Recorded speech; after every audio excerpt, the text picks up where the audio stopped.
యేసుక్రీస్తు వారి శ్రేష్టమైన నామంలో అందరికీ గుడ్ ఫ్రైడే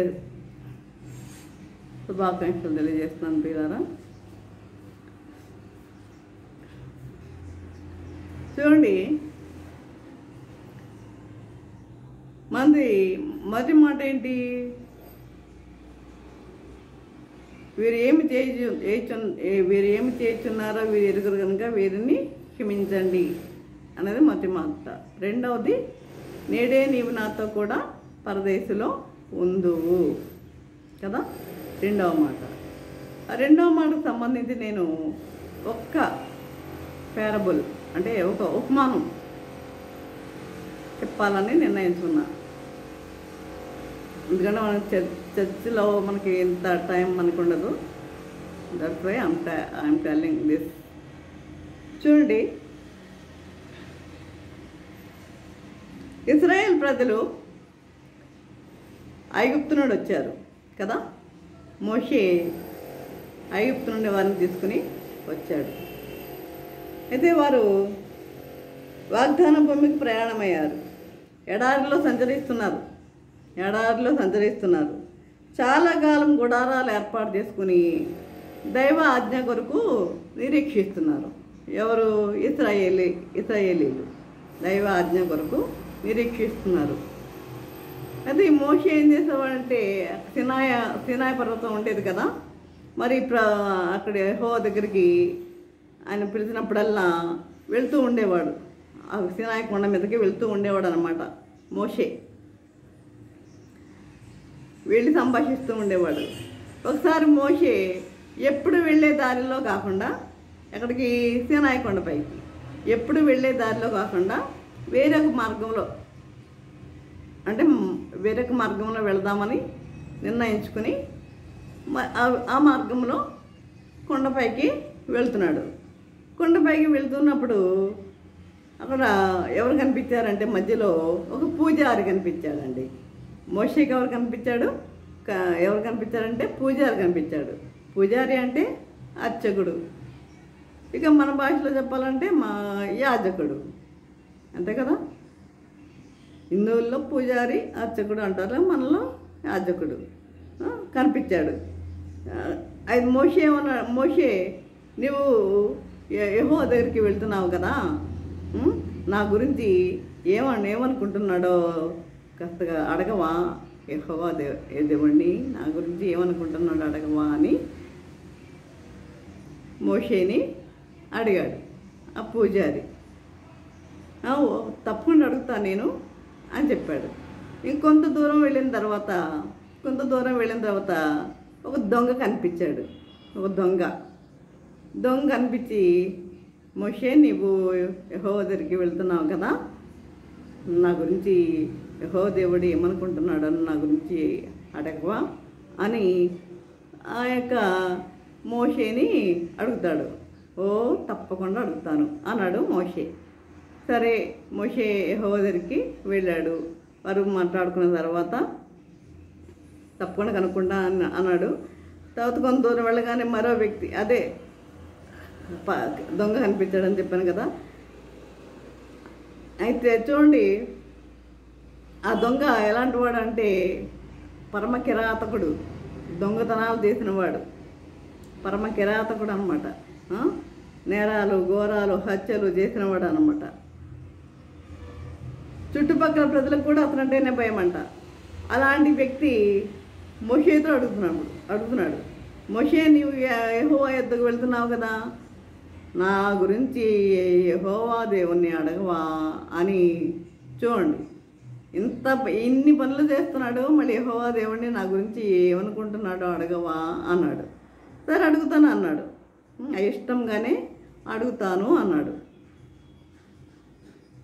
యెహోవా తప్పగా ఎవరిని దీవిస్తాడు అనుకుంటున్నాం మనం? ఎవరిని? అర్చకుడిని దీవిస్తాడని మనం అనుకుంటాం కదా.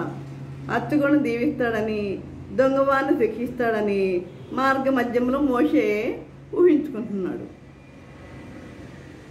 అసహజమే కదా, మనమైనా అంతే అలాగే అనుకుంటాం. పర్వతం పైకి చేరుకోగానే మోషే యెహోవా మాటలను ఆలకించడంలో మునిగిపోయాడు.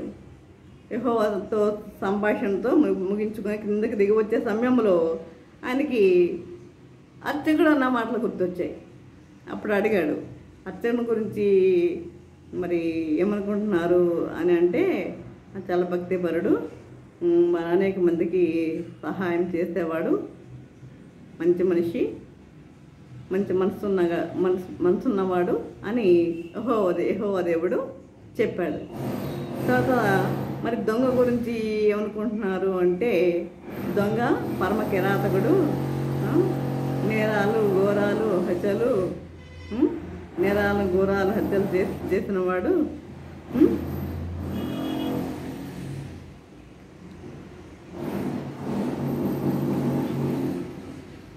అతని శిక్ష తప్పదు అన్నాడు. అతనికి శిక్ష తప్పదు అన్నాడు. మోషే కొండ దిగి వచ్చాడు.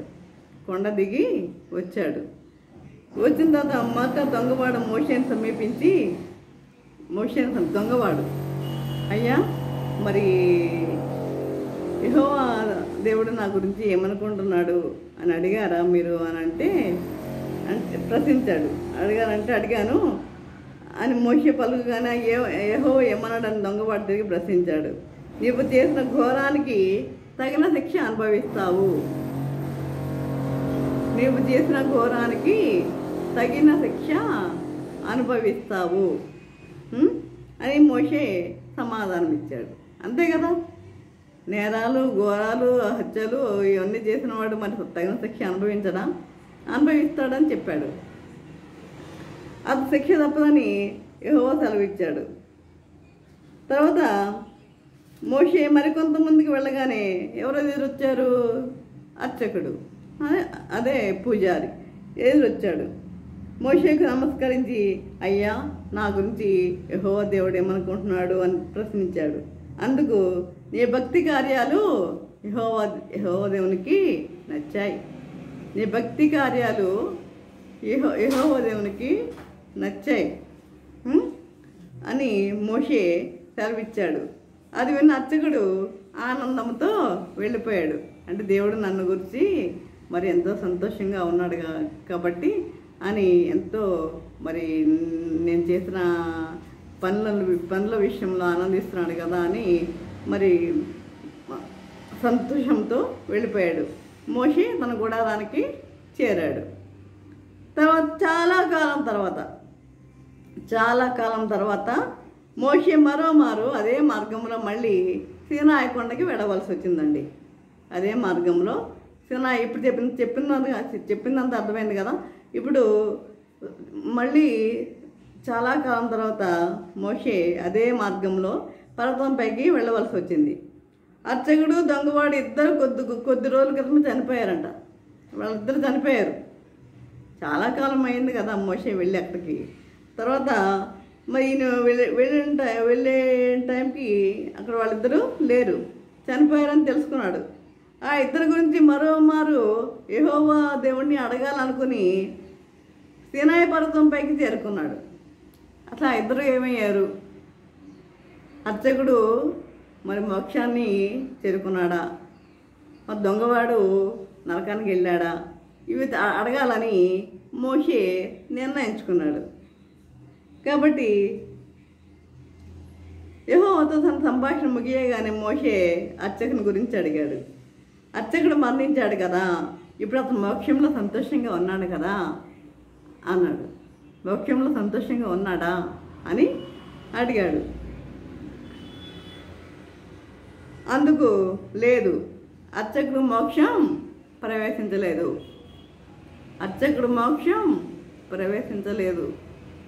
ఏమండి, ఇక ఆశ్చర్యంగా ఉందా? మరి అంత మంచి పనులు చేసిన వ్యక్తి, మరి ఎంత మనసున్న వ్యక్తి, అందరికీ సహాయం చేసిన వ్యక్తి ఎందుకు మరి మోక్షంలో ప్రవేశించలేదంట? చూద్దామా అది కూడా. అర్చకుడు మోక్షం ప్రవేశించలేదు, నరకంలో శిక్ష అనుభవిస్తున్నాడని యెహోవా సమాధానం చెప్పాడు. నరకంలో శిక్ష అనుభవిస్తున్నాడు అని చెప్పాడు. మోషే ఆశ్చర్యపోయాడు. అదేంటి అంత మంచివాడు నరకంలోకి వెళ్ళడం ఏంటి అని ఆశ్చర్యపోయాడు. ఆశ్చర్యంలో మరి దొంగవాడు అడిగాడు. దొంగవాడు ఏమయ్యాడని అడిగాడు. దొంగవాడు ప్రస్తుతం మోక్షంలో సంతోషముగా ఉన్నాడని యెహోవా దేవుడు సెలవిచ్చాడు. దొంగవాడు ఎక్కడున్నాడంట? మోక్షంలో సంతోషంగా ఉన్నాడంట. ప్రియులారా, ఏమిటి వాట్ ద డిఫరెన్స్? ఈ తేడా ఏమిటి చెప్పండి? ఊహించగలరా ఎవరైనా? చూద్దాం. చూడండి. దొంగవాడు ప్రస్తుతం మోక్షంలో సంతోషంగా ఉన్నాడని యెహోవా దేవుడు అన్నాడు. మోషేకి అర్థం కాలేదు. కొద్ది మాసాల క్రితము తాను ఆ ఇరువురి గురించి ఆ యెహోవాని అడిగితే అర్చకుడు మోక్షం ప్రవేశిస్తాడని, దొంగవాడు నరకానికి వెళ్తాడని చెప్పాడు యెహోవా దేవుడు. అది ఇప్పుడు దానికి భిన్నంగా జరిగింది. అర్చకుడేమో నరకంలోకి వెళ్ళాడు, మరి ఈ యొక్క దొంగవాడేమో మోక్షానికి వెళ్ళాడు. అర్థం కాక యెహోవానే అడిగాడు. ఆయన మోషేకి అర్థం కాలేదు. మనకేం అర్థం అవుతుందండి? మోషేకి అర్థం కాలేదు. ఏంటి ఇది, ఈ విపరీతం ఏంటి అని ఆ యొక్క ఈ విషయాన్ని యెహోవా దేవుడిని మోషే అడిగాడు. ఎందుకు ఇలా జరిగింది అని, ఎందుకు ఇట్లా జరిగింది అని అడిగాడు. నీవు వెళ్ళి అర్చకంతో నేను చెప్పిన మాటలు పలికే వరకు బాగానే ఉన్నాడు. వచ్చే అర్చకంతో ఏం చెప్పాడు? నీ క్రియలు చూసి యెహోవా ఆనందిస్తున్నాడు, నువ్వు మంచి పనులు చేస్తున్నావు అని చెప్పే వరకు బాగానే ఉన్నాడు. నా గురించి మా దేవుడు ఆనందిస్తున్నాడు అని చెప్పిన తర్వాత అప్పటి నుంచి ఆయన జీవితం మారిపోయింది. ఆయన జీవితము మారిపోయి ఇక పౌరులు నేను మోక్షానికి వెళ్ళిపోతాను కదా అని చెప్పి తన ఇష్టానుసారంగా బ్రతకడం మొదలుపెట్టాడు. బ్రతకడం మొదలుపెట్టాడు పిల్లరా. కనుక మరి మోక్షం లభిస్తుందని నా పలుకులు అతనితో చెప్పావో ఆ రోజు నుండి అతని జీవిత విధానమే మారిపోయింది. ప్రార్థనలు మానివేశాడు, మంచి చేసేది మర్చిపోయాడు, తన సుఖం మాత్రమే కోరుకున్నాడు, ఇతరులకు సహాయం చేయడం మర్చిపోయాడు. తన పతనాన్ని తానే కొని తెచ్చుకున్నాడు. అయితే దొంగవాడు అందుకు భిన్నంగా తయారయ్యాడు. దొంగవాడికి ఏం చెప్పాడు మోషే? యెహోవా దేవుడు చెప్పినట్టు ఏం చెప్పాడు? ఆయన శిక్ష తప్పదు, ఆయన నేరాలు ఘోరాలు బట్టి ఆయన శిక్ష తప్పదు అని చెప్పాడు కదా. అప్పుడు ఆ దొంగవాడు మారిపోయాడు. అది దొంగవాడు అందుకు భిన్నంగా తయారయ్యాడు. ఎప్పుడైతే నీవు అతని తప్పిదాలకు శిక్ష నరకం అన్నావో ఆ రోజు నుండి దొంగతనాలు మానివేశాడు. శిక్ష తప్పదని ఎప్పుడైతే చెప్పావో అప్పటి నుండి ఆ దొంగవాడు దొంగతనాలు మానివేశాడు. అన్యాయంగా సంపాదించిన సొమ్మును అందరికీ పంచిపెట్టాడు. తన తప్పులకు క్షమాపణ కోరుకున్నాడు ప్రభువుని. ఆ యెహోవా దేవుని తన తప్పులకు క్షమాపణ కోరుకున్నాడు. మరణించే వరకు నీతిగా బ్రతికాడు. తనకు చేతనైన సహాయం అందరికీ అందించాడు. అందుకే అతడు మోక్ష రాజ్యంలో ప్రవేశించాడని యెహోవా పలికాడు. అందుకే అంటారు బండ్లు ఓడలు అవుతాయి అంటారు కదా, అదే అన్నమాట. చూడండి, మంచిగా బతుకున్నాడా, మోక్ష రాజ్యంలో ప్రవేశిస్తాడు అనుకుంటే ఆయన యొక్క జీవిత విధానమే మారిపోయింది. మరి దొంగవాడు శిక్ష తప్పదని అన్నప్పుడు ఆయన జీవిత విధానాన్ని మార్చుకున్నాడు.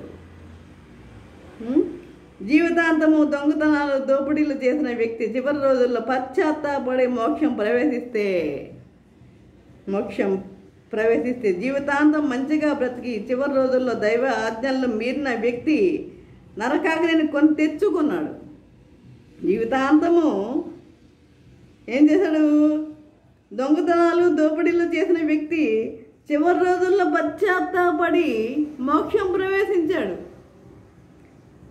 అదే జీవితాంతం మంచిగా బ్రతికి చివరి రోజుల్లో దైవ ఆజ్ఞలను మీరిన వ్యక్తి నరకాగ్నిని కొని తెచ్చుకున్నాడు. నరకాగ్నిని కొని తెచ్చుకున్నాడు. అదే ఇక్కడ ప్రభు పలికిన 2వ వాక్యంలో కూడా నెరవేరింది. అదే ఇక్కడ కూడా నెరవేరింది. యేసుతో శిలువ శిక్ష అనుభవిస్తున్న దొంగవాడు చివరి క్షణాలలో పశ్చాత్తాపడ్డాడు. తన తప్పులను తెలుసుకున్నాడు. తను చేసిన పనులకు సరైన శిక్ష అని అనుభవిస్తున్నానని గ్రహించాడు. అది గ్రహించి యేసుతో నీ రాజ్యంలో నన్ను గుర్తుంచుకో అని అన్నాడు. దానికి అతను ఊహించని బహుమానాన్ని పొందాడు. బహుశా యేసు తనకు అంత గొప్ప బహుమానాన్ని ప్రసాదిస్తాడని ఊహించి ఉండడు కదా. కాబట్టి ప్రియులారా, మరి మన జీవితం మనము మార్చుకునేవారిగా ఉండాలి. కాబట్టి ఈ విధంగా మనము జీవించటకు దొంగవాడిలా జీవిద్దామా, అర్చకునిలా జీవిద్దామా, ఎవరికి వారు ఆత్మపరిచయంలో చేసుకోండి. కాబట్టి మనం మంచిగా బ్రతకాలి.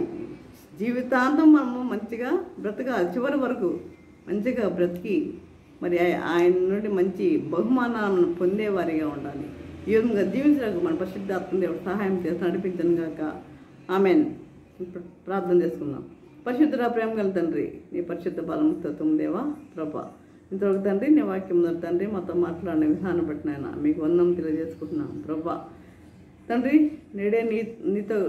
నేడే నాతో కూడా పరదేశంలో ఉందని చెప్పిన ప్రభా, నీకే వందములు స్తోత్రములు నాయన ప్రభా. తండ్రి నాయన ఎంతమంది అయితే ప్రభా ఈ యొక్క ఉపమానాన్ని విని ఉన్నారో ప్రతి ఒక్కరూ మరి గ్రహించి అర్థం చేసుకుని వాక్యానుసారంగా జీవించ కృప దయచేయమని మా ప్రభు నేసిన అమృతమాలు వినముగా అడుగుతున్నాము తండ్రి. ఆమెన్. తండ్రి అయిన దేవుని ప్రేమయ్య, కుమారుడైన క్రీస్తు కృపయ్య, పరిశుద్ధాత్మ కన్యాల సహవాసము సకల దేవుని సదాకాలము ప్రభా. తండ్రి ఎంతమంది అయితే ప్రభా వాక్యం విని ప్రతి ఒక్కరికి తోడు నిలిచిండను గాక. Amen, amen, amen.